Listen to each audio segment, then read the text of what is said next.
Bonjour, je suis ravi de vous retrouver. Bonjour à tous. Comme prévu, j'avais envie de faire une vidéo sur le runner. Et pour l'occasion, je suis avec Chloé Chosa, qui est runner dans notre relation de flammes jumelles. Et c'était important pour moi qu'elle puisse participer à la vidéo, puisque je ne suis pas du tout spécialiste du runner, vu que je suis chaser dans la relation de flammes jumelles. Alors, comme je l'ai un peu évoqué dans les précédentes vidéos, le runner est d'énergie yin,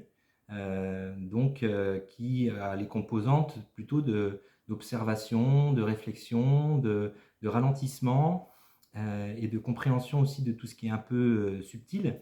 Et ça nécessite du temps et de bien se centrer sur soi. Le runner, comme pour le chaser, peut être de sexe féminin ou de sexe masculin, mais il a forcément une énergie féminine Dominante. plus yin. Alors pourquoi runner? Parce que le runner, il a tendance à prendre la fuite. Et il a tendance à prendre la fuite parce que c'est lié justement à cette énergie yin qui a besoin de temps, pour comprendre ce qui se passe, comprendre cette connexion un peu particulière qui est un peu hors norme et besoin de pouvoir assimiler et réfléchir sur la situation et cette incompréhension. Oui, bon, l'énergie yin, c'est aussi lié intimement à la polarité féminine. Même si on connaît, on a surtout entendu au début, quand on s'est intéressé au parcours flamme jumelle, de beaucoup de runners qui étaient hommes. Mais voilà, je suis runner et je suis femme et j'ai rencontré beaucoup d'autres couples dans ce cas-là aussi. Donc la polarité yin, c'est aussi un monde intérieur très riche. C'est lié au subtil, c'est lié à tout ce qui est caché, tout ce qui est dans l'ombre. Et qui dit monde intérieur riche, dit beaucoup d'émotions. Et ce qui fait que le runner est dans la polarité yin, c'est parce que on ressent tellement d'émotions à l'intérieur qu'on ne sait pas forcément bien gérer, que ça nous submerge en fait, ça nous envahit. Et en même temps, les émotions sont liées à l'élément de l'eau. Donc vous savez comment l'eau peut être porteuse, mais être aussi vraiment submergente. On peut s'y noyer, boire la tasse, comme on dit, perdre pied aussi. Donc le runner, il va vraiment avoir ce monde-là, ces moments-là où la relation avec son chaser bouscule tellement de choses à l'intérieur que on se sent submergé.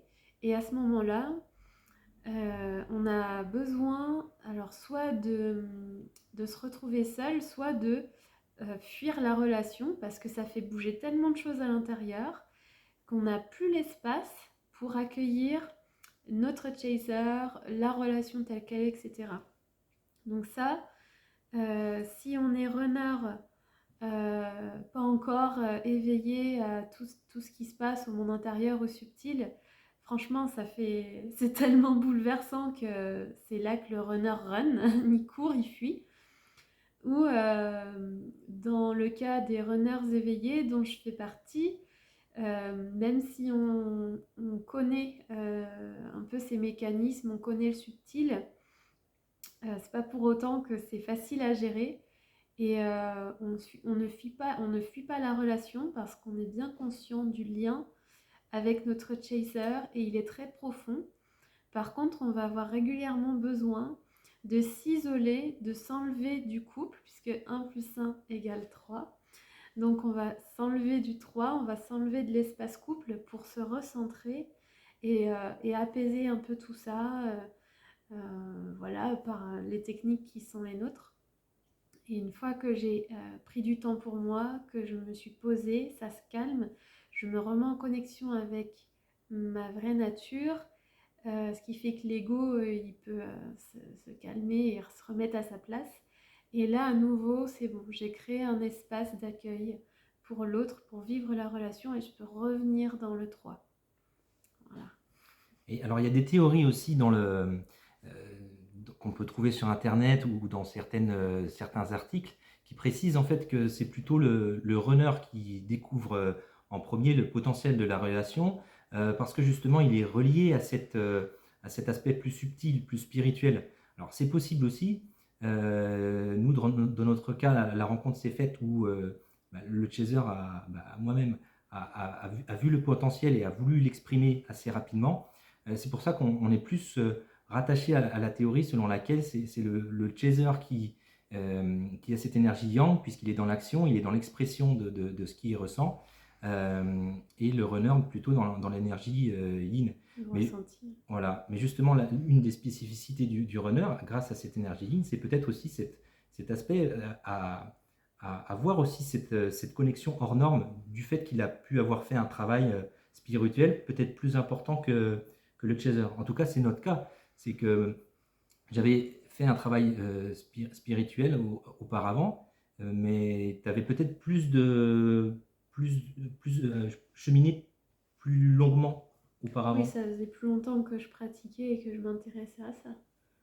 Mais, Donc il y a cette ouverture ça, du... c'est le runner éveillé, hein. Oui, c'est le Parce runner éveillé, qu'il y a les mais runners qui n'ont pas fait de travail et du coup qui doivent découvrir en plus de leur relation, ils doivent découvrir tout ce monde subtil et le travail sur soi et les blessures, l'ego et tout oui. ça. Donc c'est double dose là. Mais c'est généralement quand même le runner qui est plus éveillé que le chaser, parce que le chaser étant dans l'action, La matière. il a peut-être fait moins de travail sur son éveil spirituel.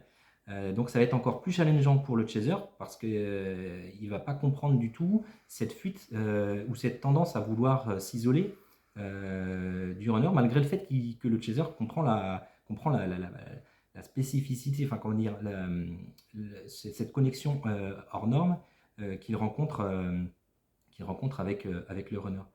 Mais du coup, comment tu as vécu toi l'attitude du chaser Au début, depuis le début, depuis la rencontre qui est improbable et voilà et le fait que le chaser soit souvent très démonstratif ou en tout cas peut-être un peu envahissant.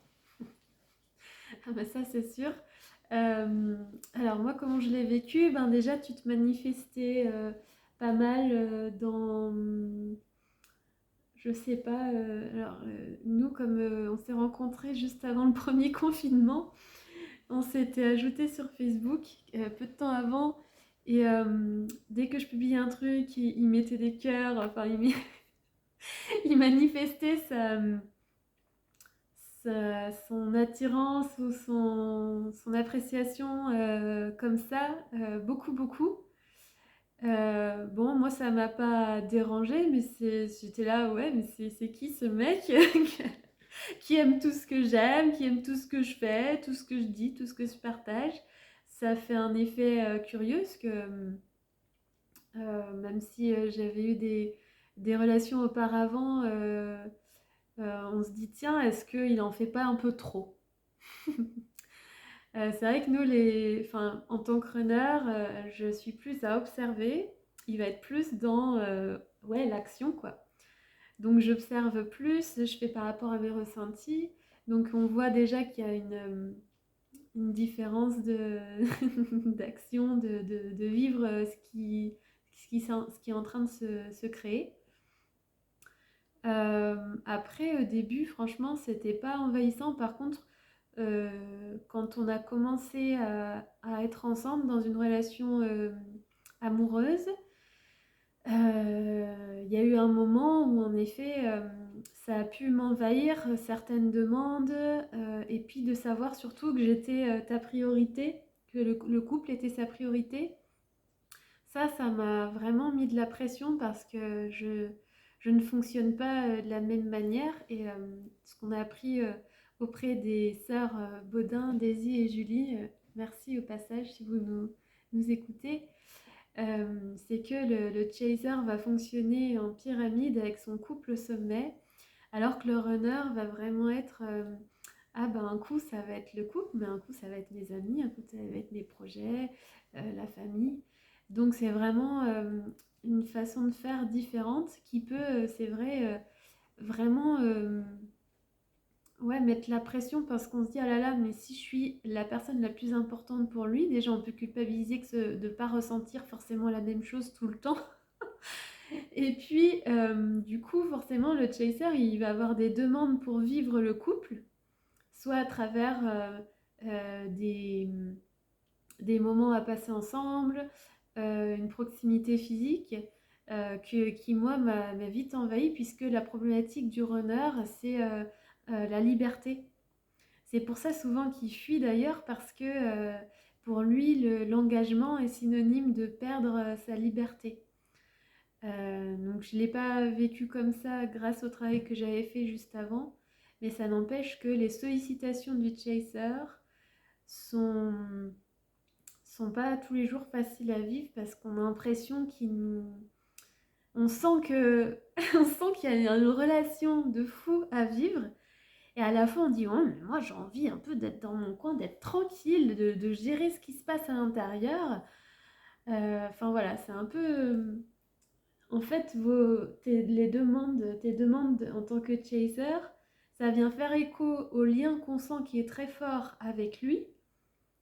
Et ça crée une lutte parce que d'un autre côté, c'est ouais, mais je suis libre, ouais, mais j'en ai trop bavé en fait pour m'obliger à faire ça. Et puis d'abord, j'ai besoin de temps pour moi. Enfin voilà, comment ça s'est passé pour moi. Et ça se manifeste déjà un peu pendant la période de lune de miel, au tout début, quand il y a toujours une phase transitoire d'attraction et de répulsion, où il y a ce chaser qui veut manifester son amour et qui l'exprime. Alors peut-être parfois avec de la retenue, parce que le chaser, quand il est éveillé, il comprend que ça peut déranger le runner. D'en faire trop, bah, ça va le faire fuir davantage, donc il va calmer un peu la chose comme il peut. Mais du coup, il y a déjà cette notion comment ça se... Je sais pas si tu peux avoir des exemples de comment ça, tu le gérais, qu'est-ce qui était perturbant pour toi dans cette phase où c'était très intense parce que c'était le début de la lune de miel, donc même si on n'était pas encore ensemble, il y avait une communication qui était très intense. Et en même temps, j'essayais de manifester mon amour, j'essayais de vouloir créer cette relation physique, et je sentais que c'était pas encore possible. Qu'est-ce qui était perturbant à ce moment-là? Je n'ai pas souvenir que c'était perturbant parce que même quand tu m'as fait ta déclaration, vraiment peu de temps après qu'on soit rencontrés, moi j'étais tellement, enfin je venais de me séparer et j'étais tellement en lien avec ma nature profonde que rien ne pouvait m'ébranler en fait. Donc j'ai juste accueilli son amour et je t'ai proposé de le vivre en amitié en fait. Mhm. Donc à partir de là, je te sentais très respectueux et ça m'a pas du tout, ça n'a pas été un souci pour moi. D'accord. T'as Et du ressenti coup, que c'était un souci toi?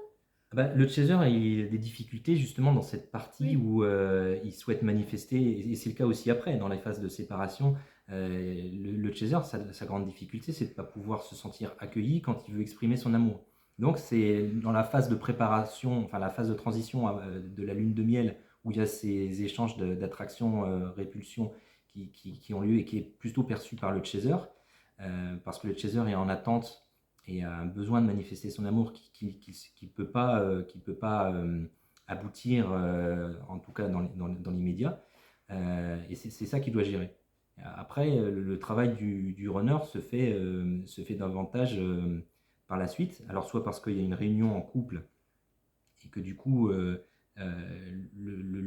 lien devient plus physique, devient peut-être quotidien. Et du coup, bah, ça vient réveiller des choses, et ça devient plus dur justement pour le runner. Enfin, j'ai le sentiment que ça devient plus dur dans dans la phase de séparation. Enfin, il y a un jeu il y a un jeu de ping-pong. C'est qu'il y a des moments où c'est dur pour le chaser, il va travailler sur lui et ça va aller mieux.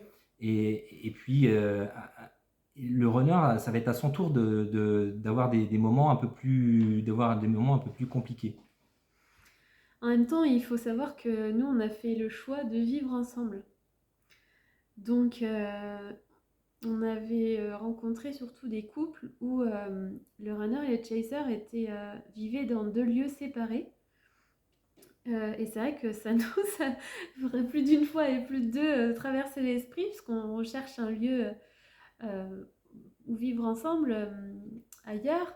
Et on se dit, mais est-ce que c'est la bonne solution? Parce qu'on ressent que vraiment, il y a des moments où c'est vraiment lourd pour l'un et l'autre, parce qu'on est tellement connectés qu'on sent nos propres remous intérieurs et on ressent la lourdeur que l'autre vie aussi traverse. Donc c'est Mm. double dose, ça c'est cadeau.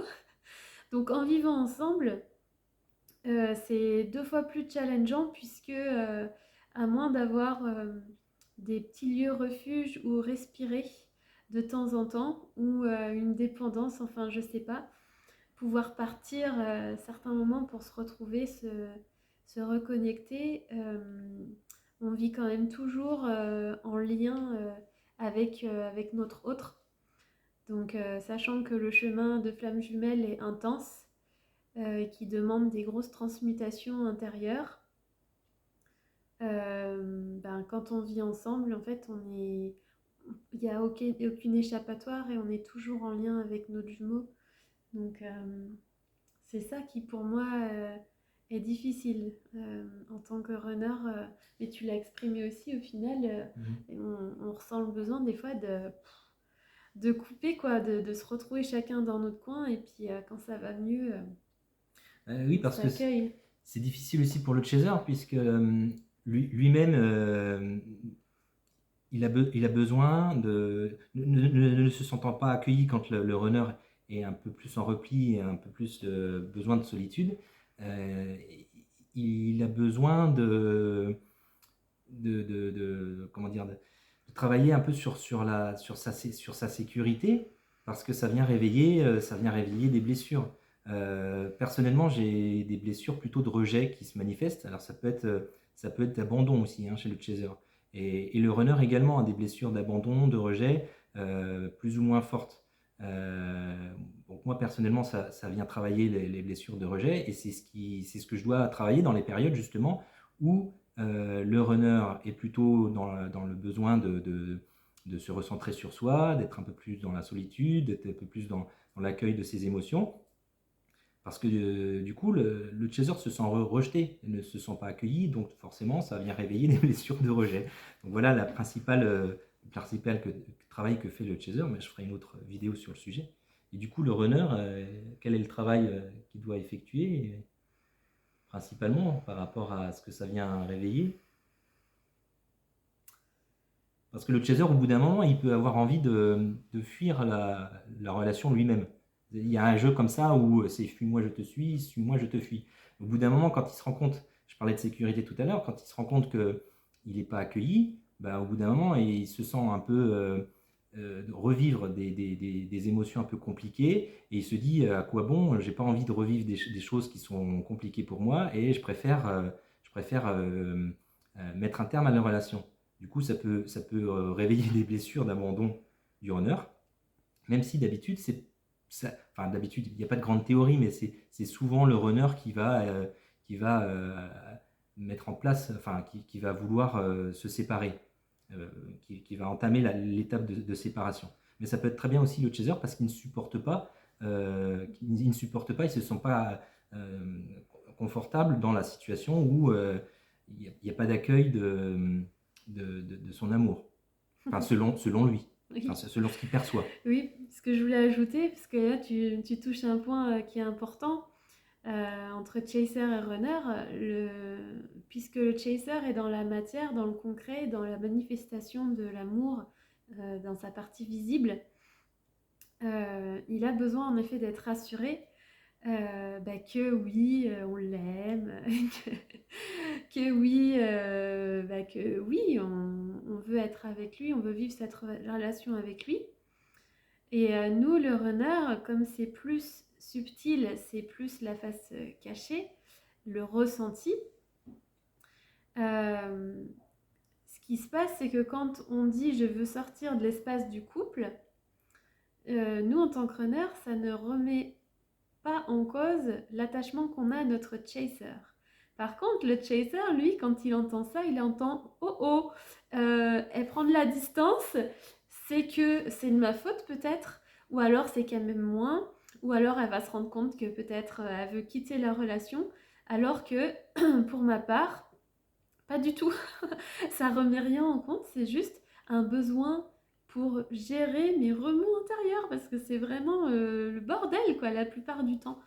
Et pour avoir une personne que je suis en accompagnement individuel, qui est dans une relation flamme jumelle, et c'est aussi la femme qui est en runner, c'est exactement ce qu'elle ressent aussi. Et c'est aussi le gros challenge pour le chaser à ce moment-là, en effet, de se sentir rejeté alors qu'il n'y a pas lieu d'être. Et donc, le chaser a régulièrement besoin d'être rassuré. Alors ça, on peut l'entendre, et à la fois, et pourtant, la personne donc, qui est dans le même cas de figure que moi, qui est runneuse aussi, on a beau être hyper empathique et avoir fait ça dans nos précédentes relations avec notre chaser, c'est pas de chance pour vous les gars, mais on sent que c'est pas à nous de faire le boulot, de Oui, vous tout à fait. rassurer. Tout à fait. Et ça, c'est quelque chose qu'on doit vraiment intégrer quand on est dans une relation flamme jumelle, c'est que ça peut nous faire bizarre parce que dans notre nature, on est connecté au cœur et on a aidé, on a souvent d'ailleurs eu certainement le rôle de sauveur ou de sauveuse dans les précédentes relations. Mais dans celle-ci, on sent que c'est pas à nous de faire le taf de l'autre et que chacun doit se prendre en charge et doit être responsable. Ce qui n'empêche pas à certains moments d'avoir l'envie, l'appel, l'élan d'aller rassurer notre autre. Mais la plupart du temps, quand je sens qu'il a besoin d'être rassuré, moi ça me saoule parce que je, je vois la blessure et je me dis mais grandis quoi en fait. Après, c'est... j'ai aussi un caractère assez comme ça, assez guerrier et c'est propre aussi à mon parcours et voilà mais ça c'est il faut le dire c'est vraiment une différence on n'a pas forcément besoin nous d'être rassurés aussi souvent que le chaser d'après Mm. mes observations. Ah mais complètement, je suis d'accord avec toi sur le fait d'être responsable. D'ailleurs, les deux, le runner et le chaser, doivent travailler de leur côté sur leurs blessures. Et donc le chaser doit travailler sur sa blessure de rejet ou d'abandon, ça peut être aussi d'abandon, mais il doit travailler aussi sur peut-être des reliquats de dépendance affective. Alors quand le travail n'a pas été fait sur l'ego, forcément au moment de l'étape de la séparation, ça va être difficile de pouvoir aborder cette étape-là sereinement et de pouvoir cheminer jusqu'à des retrouvailles. Donc c'est très important aussi de travailler sur l'ego, et là je ferai une vidéo aussi sur le sujet, parce qu'on doit quitter ce schéma, les schémas les différents conditionnements et les différentes schémas de dépendance affective qu'on a eu dans son parcours. Mais on est tous humains, c'est normal aussi d'avoir eu cette dépendance affective parce que ça vient calmer les blessures et l'ego a besoin de se sentir en sécurité et a besoin de se sentir aimé, de ne pas revivre des douleurs. Donc il crée ce besoin et cette dépendance affective. Et tout le challenge du chaser, c'est justement de se détacher le plus possible de cette dépendance affective. Et dès le début, dès les phases d'attraction-répulsion qu'il y a au moment de la lune de miel, avant la concrétisation ou la mise en place d'un couple de flammes jumelles. Voilà. Est-ce qu'il y a d'autres travaux que doit effectuer le runner sur lui? Ben, pour moi, c'est vraiment une histoire de congruence en fait. Euh, la congruence dans le sens, voilà, se mettre d'accord, accorder cette part de nous qui ressent le lien très fort avec le chaser, que cette relation, de toute façon, voilà, c'est en effet, pour moi, il n'y a pas de meilleur partenaire que toi. Mais pour autant, Merci.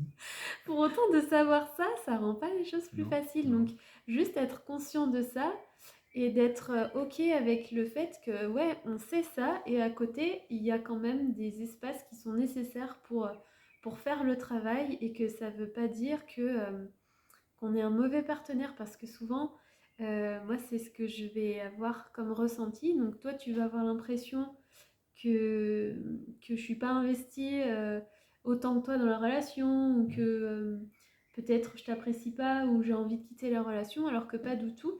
Et de l'autre côté, nous, on voit que des fois, on n'a pas envie de rassurer notre chaser, qui nous énerve, va toujours avoir besoin d'être rassuré, qu'il est souvent demandeur de vivre ou d'expérimenter ceci ou cela dans la relation. Euh, et ouais, et souvent il y a la culpabilité de se dire ah là là, mais je suis vraiment pas sympa quoi. C'est lui, il arrête pas de me solliciter, de me dire j'ai envie de te montrer mon amour, et moi là je suis juste pas capable de l'écouter. Je suis même, enfin, de l'écouter si, mais je suis pas capable d'être proche de lui. Je suis pas capable d'être dans le 3. Je suis pas capable de nourrir la relation.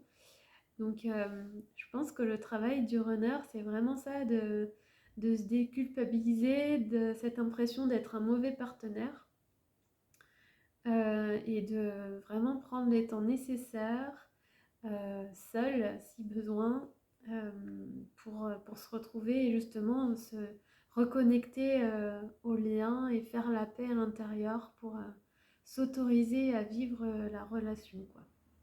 Oui, dans les deux cas, il y a beaucoup de lâcher prise à avoir, que ce soit le runner ou le chaser. Le chaser, il doit lâcher prise sur ses attentes, sur ses besoins, et puis aller nourrir ses propres besoins par lui-même, en fait. C'est ça qui va aussi rassurer le runner, de voir que le chaser comment dire, est autonome, s'assume, est puissant de par lui-même, c'est se donner de l'amour, c'est vibrer par lui-même, et, euh, et puis, oui, il a besoin. Le chaser est responsable, est presque le plus grand responsable de l'harmonie du couple, parce que c'est en lâchant prise aussi sur ses attentes et sur peut-être son attitude très demandeuse.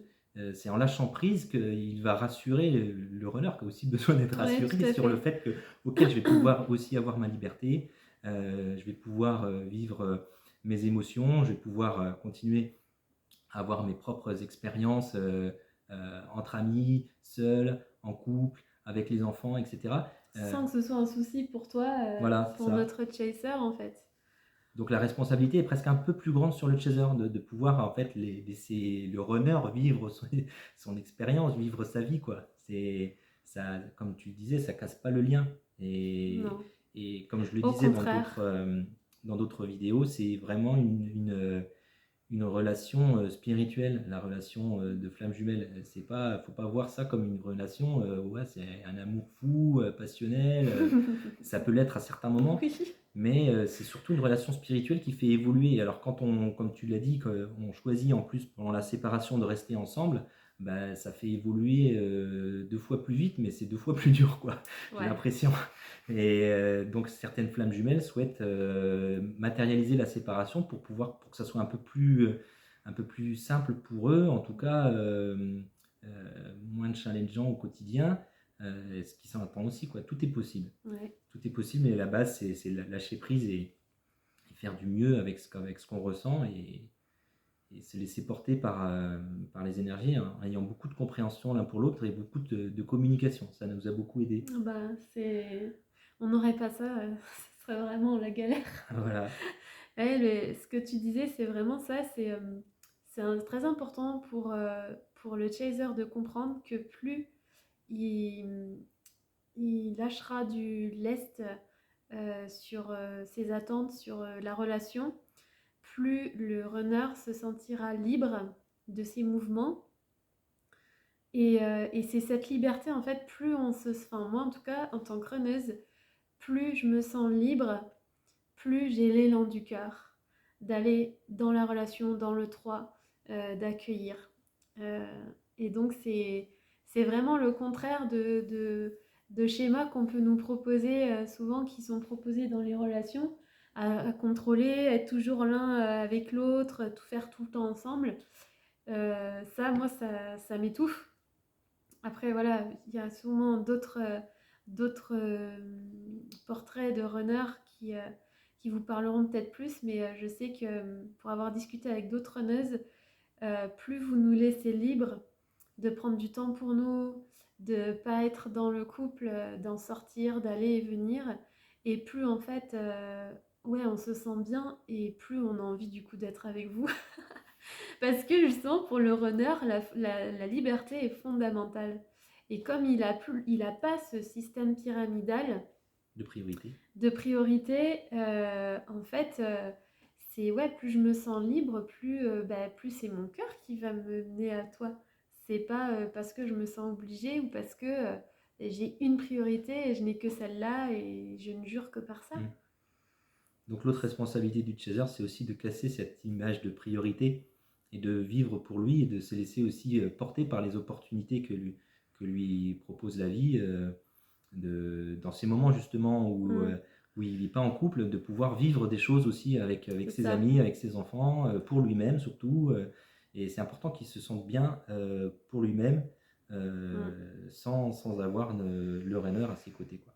Ça, c'est hyper important. Je sais que en tant que runneuse très donc indépendante, en même temps dans le yin, dans l'introspection, la vie intérieure riche, quand mon chaser s'autorise des choses à vivre pour lui, seul, qui lui font du bien, ça me rend tellement joyeuse. Je suis tellement contente pour toi quand tu t'autorises ces moments-là, mais c'est rare parce que du coup, comme c'est quelqu'un qui fait passer le couple avant tout et sa famille aussi, donc tu te mets beaucoup de pression sur les épaules, beaucoup de responsabilités, parce qu'il a dû apprendre très jeune à être responsable et à couper le lien avec son enfant intérieur, que du coup, c'est pas spontané. Et c'est pour ça aussi qu'il y a ce besoin tellement de vivre le couple en oubliant que le couple, il est fait de deux individus et que toi aussi, tu es un. Et ça, le runner, il va vraiment, c'est pas un souci pour lui d'être en lien avec son enfant intérieur, ses besoins, ses envies, de vivre sa vie en tant que un. Mais le chaser, il veut souvent être dans le 3. Sauf que pour le 3, ben, il faut qu'il y ait l'autre. Donc, comme tu dis tout à l'heure, c'est ça qui crée la dépendance. Et c'est vraiment, j'ai l'impression, oui, une grosse étape pour le chaser de se rappeler qu'il est un et que lui aussi, il a ses expériences à faire tout seul, mais ces expériences que tu vas t'autoriser, elles vont te nourrir toi et donc forcément, par ricochet, elles vont nourrir notre couple. Et de voir que l'autre s'autorise à vivre ce que nous, on s'autorise à vivre aussi, ça nous aide à déculpabiliser. On se dit, ouais, c'est pas toujours moi qui me barre. Voilà, donc j'espère que cette vidéo a été très riche d'enseignements pour vous. En tout cas, je pense qu'elle était très importante à faire. Je te remercie, Chloé. Si ça vous a plu, n'hésitez pas à partager pour que ça puisse aider d'autres personnes, à liker la vidéo, à vous À se abonner. reconnaître, à se sentir moins seul, Voilà. surtout. Et puis à très bientôt pour de nouvelles vidéos. Voilà. Bye. Au revoir. À bientôt et bon courage.